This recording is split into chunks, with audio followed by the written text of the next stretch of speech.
Hey gang, this is Mike. I want to take time to explain 3 different ideas to you today. The first one is what is debt, what is credit, and what is a non-recourse debt. Now this is very, very important, so pay attention.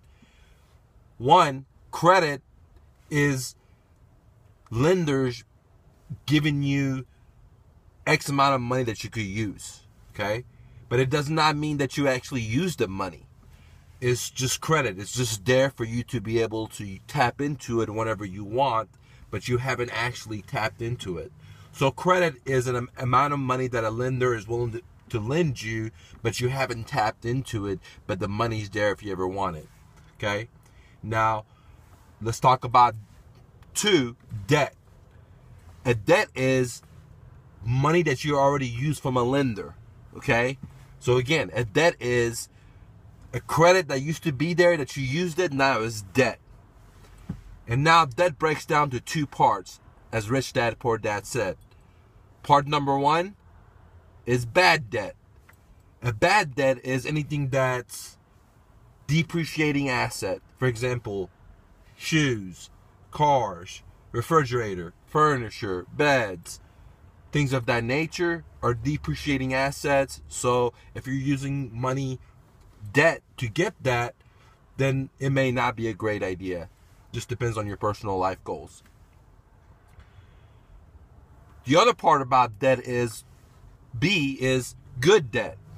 And good debt is things as in what I call income producing assets, or what Rich Dad calls income producing assets, which means that you borrow money to ascertain that asset, but that asset constantly drips money into your pocket positively.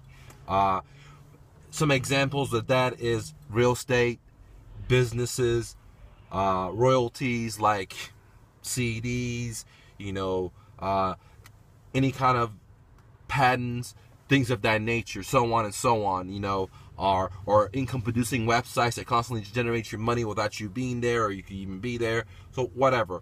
So good debt is borrowing money, investing it in something that's going to produce you money, and it's going to pay its debt coverage off, and you're going to have positive cash flow from it. Okay, so that's good debt. Now, the reason I really made this video is for point number 3, okay, which is called non-recourse debt. And this is very, very important, and all through my life I didn't understand that because nobody really talked about it until I started rolling my sleeve and becoming a real estate investor. Then I started learning about it. And a non-recourse loan, let's just take it to the real estate level, is a type of loan that you'll borrow from a lender, okay? And what happens is you only pledge the property as collateral. So if you default, the lender just comes, takes the property, okay? Now, they don't come after you personally on your credit. Now, this is very, very important. I don't know if you just missed this. So if you get a non-recourse loan and from a lender A, and you pledge this property X, and if you personally default, all you lose is the property X, okay? But the lender does not come and hit you up personally on your credit, okay? Normally, 99% or 90% of the population, when they go get a loan from, let's say, a lender like Bank A or Bank B, what happens is they're actually signing a personal note that says, hey, if I default, not only are you going to come after my credit, but you could also have the property as well. In real estate, they sign what's called deed of trust, okay? But they also sign a promissory note. So they're signing 2 things. They're signing the deed of trust, which is a security instrument that allows the lender to take the property because the borrower is pledging the property as collateral for the lender to lend the borrower the money, okay?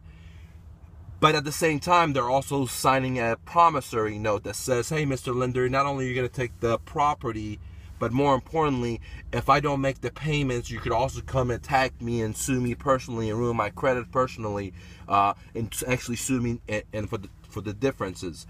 So what I do is I always negotiate a non-recourse loan.